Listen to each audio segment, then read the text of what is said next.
Hola, hoy estamos aquí en la primera de las lecciones donde te vamos a explicar todo lo que sabemos alrededor del mundo de la Chalk Paint. Una pintura fantástica que se ha puesto muy de moda y que no nos cabe duda que te va a encantar. La Chalk Paint es una pintura que se caracteriza fundamentalmente por una serie de tonos empolvados y un suave aspecto ultramate.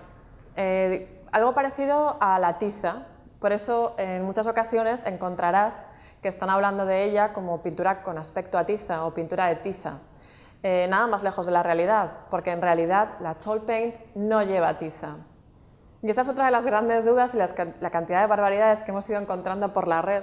Hemos llegado a escuchar que es una pintura que está compuesta de pigmentos y yeso.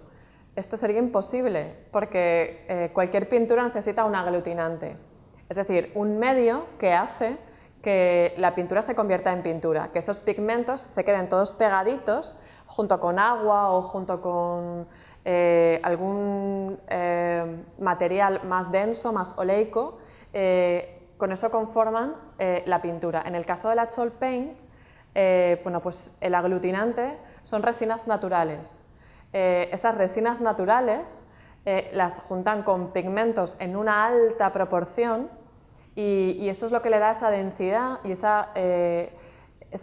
agarre tan fantástico que tiene esta pintura. Además, también es importante que sepáis que, aunque se le llame pintura a la tiza, no es una pintura de pizarra. La Chalk Paint es una cosa y la pintura de pizarra es otra cosa, aunque puedas escribir con una tiza encima de algunas de las pinturas chalk, pero realmente son productos distintos, que no te den gato por liebre. Respecto a hablar al gato por liebre, también es posible que te encuentres ahora en el mercado, hay muchísimas pinturas que dicen ser Chalk Paint. Realmente que yo sepa, o que nosotros sepamos en Pintar Sin Parar, en el mercado solo hay 3 marcas que tienen Chalk Paint tal y como hace 25 años Anie Sloan la formuló. Porque sí, es una pintura que lleva más de 25 años en el mercado, aunque ahora se haya extendido un poco más. Os decía que no os den gato por liebre porque muchas de esas pinturas que se están vendiendo como Chalk Paint no lo son. Son pinturas acrílicas, como cualquier témpera o cualquier otro tipo de pintura de paredes, pinturas plásticas, que lo que han hecho es darle un aspecto acabado más mate, más tirando a tiza, muchas veces incorporándole otros elementos como yeso, por ejemplo. Esta no es realmente la auténtica Chalk Paint. La auténtica Chalk Paint está hecha con resinas naturales y con pigmentos. Así que fíjate bien qué producto estás comprando, porque no todos se comportan igual. Más cosas. Como te decía, es una pintura que lleva más de 25 años en el mercado. Y aunque lleva más de 25 años en el mercado, es ahora cuando de alguna manera se ha empezado a extender y parece que todos nos sentimos atraídos por ella. No me extraña, porque es una pintura que mola mucho, pero en realidad la característica más importante, por aquello que yo creo que nos hemos dejado todos llevar, es porque es una pintura que no necesita imprimación, necesita lijado, es decir, no hay que preparar la superficie previamente a utilizarla. Y también, mucho cuidado con esto, no es del todo cierto. Normalmente, desde un punto de vista marketingiano, estas pinturas se venden así, pero la realidad es bien distinta. Hay distintas superficies en las que es necesario prepararla porque la adherencia que tienen es mucho más complicada. Y eso no significa que no sea una pintura fantástica que pueda agarrar sobre cualquier superficie. Por ejemplo, este bote de cristal, ¿ves? Es un bote normal y corriente que hemos hecho hasta incluso un craquelado con esta pintura, tanto en la parte metálica como en la parte de cristal. Son dos botes exactamente iguales. Vale, pues como ves, no ha habido ningún problema para pintar sobre cristal, que en principio es una superficie no porosa y no deberíamos de tener la posibilidad de pintar sin haber puesto antes una imprimación.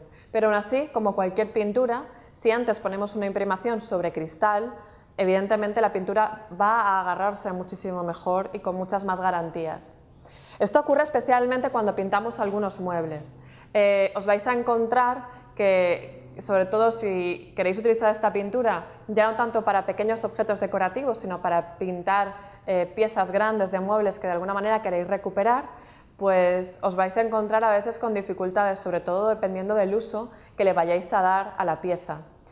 Por eso es que es importante analizar la pieza antes para valorar si es necesario darle una pequeña capa de lija muy suave, simplemente para facilitar esa adherencia, o incluso darle una imprimación, porque los barnices de antes no eran como los de ahora, eran muchísimo mejores, mucho más resistentes. Yo siempre suelo decir que nos podemos guiar un poco por la cantidad de brillo que tiene la pieza.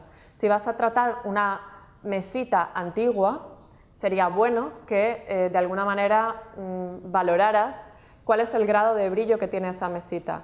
Una mesita, por ejemplo, la que esté al lado de una cama, es una pieza que va a tener mucho desgaste, por lo tanto sería importante que la pintura agarrara con garantías, a menos que le quieras dar un aspecto shabby o distressed, que de alguna manera pues, no te importa que haya un cierto desgaste, pero si lo que quieres es un aspecto como lacado y todo perfecto, lisito, pues va a ser muy importante antes que trates la pieza de alguna manera. También es una pintura apta tanto para interior como para exterior, pero igual que os estaba diciendo antes que es una pintura que agarra sobre cualquier tipo de superficie, hay una versión de la Tall Paint para exterior que se llama Excel, que siempre suele ser mucho más recomendable porque es mucho más resistente. Aún así, la resistencia de esta pintura es elevada y esto, como os decía, depende por un lado de la superficie que vayamos a pintar y por otro lado del uso que le vayamos a dar. Y en función de esto determinaremos si tenemos que preparar la superficie o si tenemos que aplicarle después algún tipo de protección. Las protecciones que se utilizan con la Tall Paint básicamente son dos, ceras y barniz. Barniz también ultramate, para no alterar ese aspecto tan fantástico que tiene esta pintura. Con respecto a su aplicación, bueno, pues es una pintura pues de secado rápido. Básicamente, bueno, dependerá un poco de en qué zona te encuentres. Si te encuentras en la zona más o menos de Valencia, como estamos nosotros, pues te puedo decir que en aproximadamente 15 o 20 minutos la pintura está seca. Sobre todo si no hay demasiada humedad en el ambiente, como aquí siempre la hay, pero si hace solecito y tal, enseguida se seca. Realmente en otros lugares el tiempo de secado debería ser en torno a 1 hora, no más. Seca muy rápido, la verdad. No me he encontrado en ningún sitio de España en el que hayamos aplicado la pintura y haya costado bastante tiempo de secar. La manera en la que se debe de utilizar es, si estás pintando madera, siempre en el sentido de la veta, y si es cualquier otro tipo de material, lo único que tienes que tener en cuenta es que sean pinceladas largas y fluidas. Y con esto es todo. Esperamos haberte introducido en este maravilloso mundo, que tengas una idea general de qué es la Tall Paint y a partir de ahora pues, tengas un poco de menos miedo para utilizarla. Nos vemos en siguientes lecciones.